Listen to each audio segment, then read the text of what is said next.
Hey, what's up? This is Griff. This is Griff Burns Books. As you can see, I don't actually burn these books. I store them because I'm a nerd and I like paperbacks. But I'm going to do a review of this amazing book right now. This is Griff Burns Books. I do short form book reviews and read poetry and wear cool hats and glasses. Cool. All right, so I'm going to get straight to the point here. The last of the Robbers Roost outlaws, Moab's Bill Tibbets. Guys, pay attention to this. This is an amazing book for you to buy and read. It is about an actual cowboy who was born in Moab, southeastern Utah, and had some run-ins with the law and some other things. I love this book because it said Robbers Roost, but it is not actually connected to anything that is with the Wild Bunch or Butch Cassidy. So the title's a little deceiving there because it's actually like a generation after those guys, maybe even like 2 or 3 generations after those guys. So it's very early 20th century rural southeastern Utah history, obscure Utah history. You're not going to catch this in all the Utah history books talking about the early 20th century down there because there's some drama. So I'll let you know what the drama is right now. This guy, Bill Tibbets, badass Utahn, by the way, also World War I veteran, comes back home after his father was killed tragically in LaSalle, Utah, essentially in an encounter with another drunk cattleman. His father was killed, and so his family's cattle business kind of wasn't one of the bigger cattle businesses in the area, right? And he comes back, and he's a ambitious young cowboy, and he has a herd, and he moves his herd up to the big flat that is just northwest of Moab. And that big flat, this is before the Taylor Grazing Act. This is before the Bureau of Land Management. Super cool history book here. Let me tell you why I liked it so much. Because there's only 137 pages in this book, all right? It doesn't draw it way out to make it. The author, McCourt, who's very good, doesn't draw all these very cool things that happened to Bill Tibbets out to make this book to what could be 400 pages easily. Educated by Tara Westover, which I've reviewed here, was like 400 something pages, and the stories in that book are elementary compared to the stories in this book. So go buy this book. It's on Amazon. It's available. It's not on audiobook, so you're not going to get it there. Also, if you go to, I believe it's not Arches, but Canyonlands National Park, a lot of this happens in Canyonlands National Park. And so the book is also sold at the gift shop there as well, and in Moab, all over Moab, they sell this book. But it's obscure Utah history. Let's just dive right into it. So one of the favorite things I love about this book is the photos.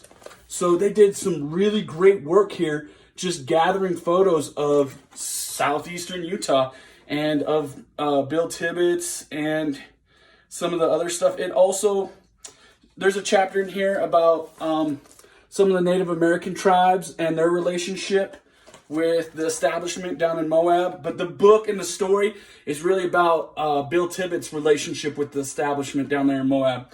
And I told you I was going to give you, the quick synopsis of it. Essentially, Bill comes back, moves his herd up to the big flat, and the cattleman there, who was also the sheriff, didn't like it, and so fabricated a story about Bill and his partner and arrested them. And then they broke out in the Moab jail. They broke out of the Moab jail and escaped into Robbers Roost and the big flat, and then just essentially moved to Kansas and Oklahoma and then New Mexico and evaded the law through the statute of limitations. And so this man was never charged in court with actually breaking out of the Moab jail. Very cool story. Super cool story. Very concisely put. Very good writing in this very good story. And like I said, the pictures are on point. You get some really good images with this book as well. It is available on Amazon right now. The Last of the Robbers Roost Outlaws, Moab's Bill Tibbets. And as you can see, I loved reading this book. It was a lot of fun for me. We'll go to like one quote in it. Let's see what. This is when Bill's talking with his uncle, who's a very hard man, former Marine, Ephraim Moore, down there in Moab. And Bill just says, "Whatever happened to the money you was going to pay me for my stock?" Bill asked. "I got it with me," Ephraim smiled. "A few $1,000s in change. It's been in the bank in Moab since you left town." And so that is one of the quotes from the book that has some conversation between Bill Tibbetts and his uncle Ephraim Moore, who are two badass non-establishment Utah cowboys from the early 20th century. So when we talk about cattlemen and cowboys, I'm not trying to be too romantic about it, but these guys weren't outlaws, okay? They're not actual criminals, but the establishment was working against them in a way that was criminal and corrupt, in my opinion, my very humble opinion. They weren't criminals. Butch Cassidy, the Wild Bunch, those guys were definitely criminals, okay? Read up on them. Read up about Robbers Roost and the famed Wild Bunch. Those guys are not the same as this guy, okay? This guy's trying to do right. This guy's trying to start a cattle business and essentially gets muscled out by the big bad establishment in Moab. Okay, big bad establishment. Ooh. Anyways, very cool book about southeastern Utah at the 20th century, early 20th century.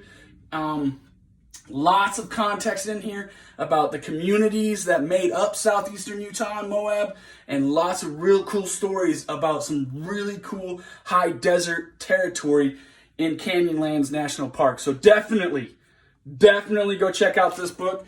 Last of the Robbers Roost Outlaws, Moab's Bill Tibbetts. I enjoyed it so very much. I got nostalgic reading it towards the end. I didn't want it to end. You know what I'm saying? So it was a great book for me. I loved reading it. I hope you like it. It's got, like I said, guys, I'm a Marine. There's lots of photos in here. Okay? Red crayons are my favorite. And so, it's not a heavy read at all. It's not a big ask for an amazing story. So maybe you don't do as much reading as you used to, and you're looking at something to kind of get your brain back into that reading rhythm. Great book right here. It's not even that expensive. I think it's like $15 on Amazon. So go check it out. The Last of the Robbers Roost Outlaws, Moab's Bill Tibbetts, written by Tom McCourt. And just well done, Tom. Hats off. My funny hats off to you. You wrote an amazing tale of a historical account of Bill Tibbetts, and I appreciate you for it. You know what I'm saying? Without any further ado, we also read poetry to you.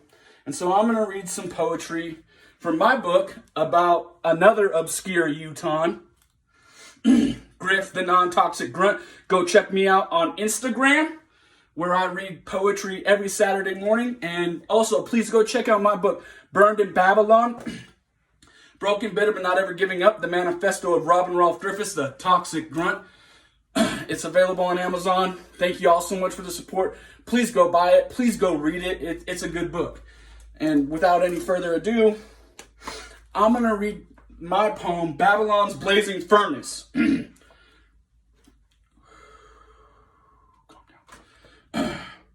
Sheep and snowflakes should not lecture lions and cannon fodder. The blazing furnace is hotter. Be bold. Babylon's kings scream at you, take a knee. Submit to popularity and all hail democracy. You only know what you're told. Gaslighting and gadflying, all this negativity. If you actually think, what will you do? Vote? What a fucking joke. Your people died for nothing.